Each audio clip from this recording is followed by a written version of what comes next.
오늘은 되게 기쁜 날이네요. 문영철 치유연구소의 치료 지침을 보고 제가 잘 알고 지내던 지인이 본인 손에 이런 백반증이 있었는데 제 치료 지침을 보고 이렇게 백반증이 좋아져 가고 있습니다. 라는 자가치료 사례를 보내왔어요. 1년 전 사진이고요. 최근에 이렇게 호전돼 가고 있는 사진이고요. 그분이 무엇을 어떻게 실천했는가 잠깐 알아보면 오전에 10km 걷고 오후에 5km 걷기를 실천하고 있었고요.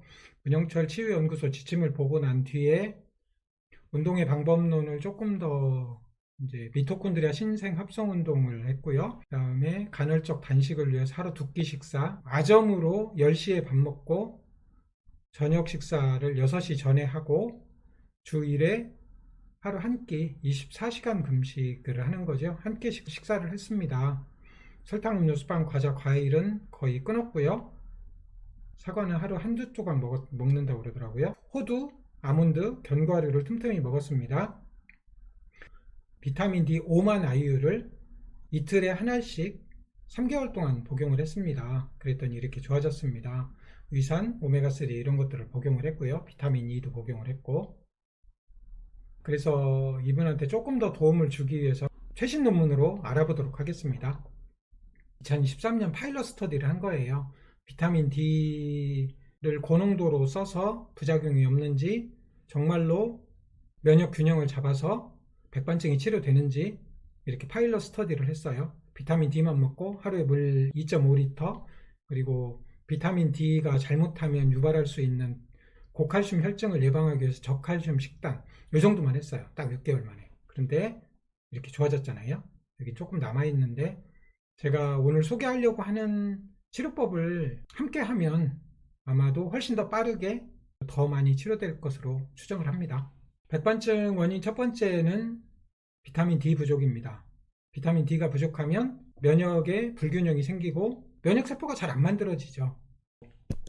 제가 이 영상에서 비타민 D는 거의 만병통치처럼, 논문을 보니까 거의 만병통치더라고요. 그래서 이렇게 촬영을 했고요.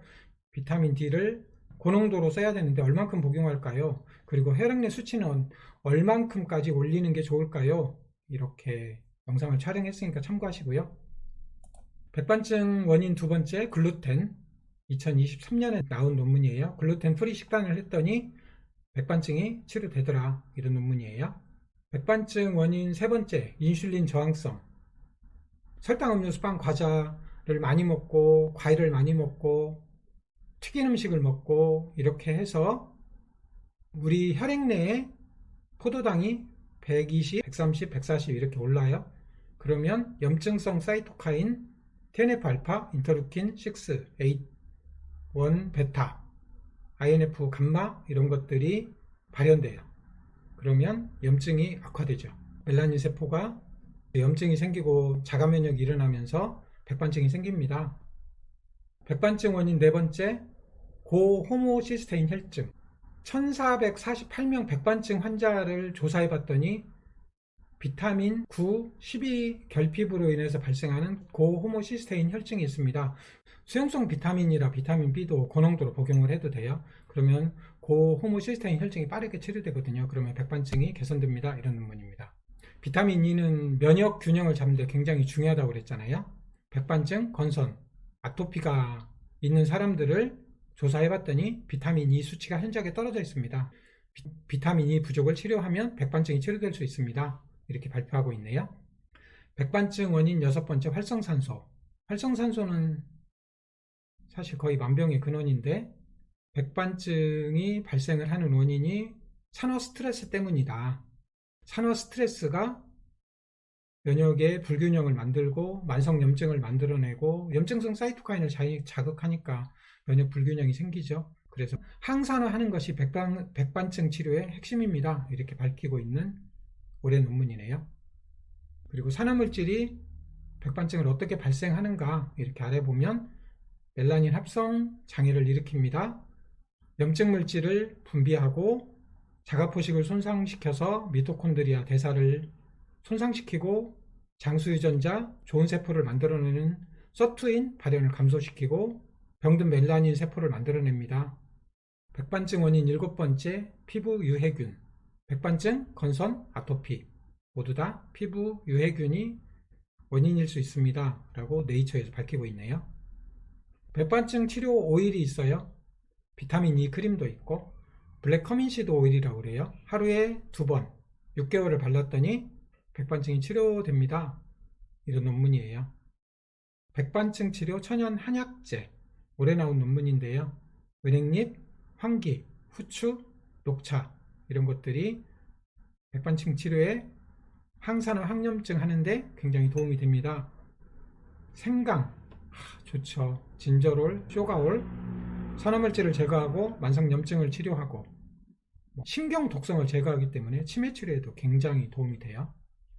지속적인 운동을 하면 마이오카인이 분비되고 미토콘드리아 신생 합성되고 활성산소가 제거되고 활성산소를 덜 만들고 만성염증을 치료하고 백반증 치료에 도움이 됩니다 라고 논문이 발표되어 있네요. 그래서 자가면역 질환 같은 만성질환은 복잡한 퍼즐을 풀어야 되는데 백반증 치료 퍼즐은 푸는 게 그렇게 어렵지 않아 보여요. 이 논문에서 보면 아무것도 하지 않고 물만 하루에 2.5리터 맞고 비타민 D를 하루에 35,000IU 6개월을 복용했더니 백반증이 이렇게 치료됐잖아요. 거기에 제가 제시하는 10가지 방법 알아볼게요. 글루텐 끊기, 음식 병원체 끊기, 유당 소화효소 없는 사람은 유당 끊고, 과당이 문제를 일으키는 사람은 과당을 끊고, 특정 음식에 알러지 반응이 있는 사람은 그 음식을 끊고, 염증을 악화시키는 술과 설탕을 끊고, 그리고 만성염증을 치료하는 음식치료제 베타하이드로 뷰티레이트를 만들어내는 좋은 지방, 불포화지방, 오메가3 지방 위주로 식단을 짜고 견과류를 많이 먹고 항산화, 항염증 식단을 하고 항산화 식단, 항염증 식단, 치매암을 치료하는 백반증을 치료하는 자가면역 질환을 치료하는 음식치료제를 만들어내는 좋은 방법 여기서 소개를 했네요. 네 번째로 고농도 비타민 D 어떻게 먹을까요? 이 영상은 고농도 비타민 D를 어떤 용량으로 복용해야 되는지, 고농도 비타민 D를 먹을 때 주의사항은 뭔지 이런 거 참고하시고요. 그리고 항산화 보충제, 산화물질을 제거하는 비타민 A, C, E, 고호모시스테인 혈증을 치료하기 위해서 비타민 B군 복용하고 천연 한약재, 음식을 후추, 저는 뭐 산초도 많이 넣어 먹는데요. 녹차, 생강차. 생강차는 대부분 다 설탕물이 절여 먹어서 제가 지금 요즘 생강을 어떻게 발효할까 생강이 워낙 좋아서 생강으로 식초를 만드는 사람도 있고 그렇더라고요. 그래서 생강을 발효해 보려고 연구 중입니다. 그리고 미토콘드리아 신생합성 운동, 만성 탈수. 물이 부족하면 우리 면역세포가 안 돌아요. 우리 몸은 70%가 물이고요. 물이 충분해야 세포 대사가 잘 되는 거예요. 그리고 비타민 E 크림, 블랙 커민시드 오일 바르기 이런 것들로 같이 병행을 하면 백반증은 그리 어렵지 않게 치료될 걸로 추정이 돼요. 제 지인이 그거를 증명을 해서 보였네요. 제가 이 영상을 유튜브 영상을 시작하면서 이런 자가치료 사례를 많이 이렇게 소통하고 싶었거든요. 그런데 오늘 드디어 3개월 조금 넘었는데 자가치료 사례가 나오고 있네요. 감사합니다.